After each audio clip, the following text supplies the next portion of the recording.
ఇవాళ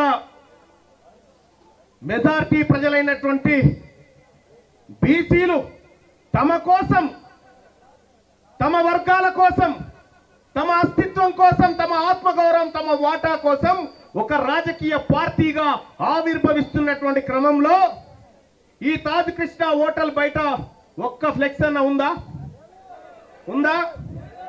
ఒక్క ఫ్లెక్సీ అన్న?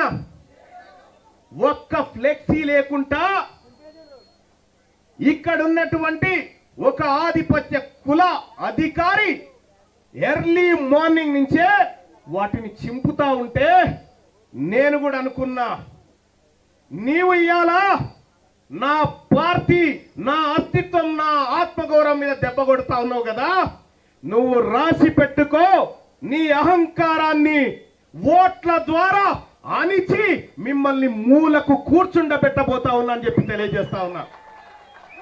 చివరి క్షణం వరకు ఈ హాలును క్యాన్సల్ చేస్తున్నామని పొద్దున 10 గంటల వరకు ఈ హాలును ఇవ్వొద్దని అనేక రకాల ఒత్తిళ్లు ఉన్నాయి సార్ అని చెప్తా ఉన్నారు.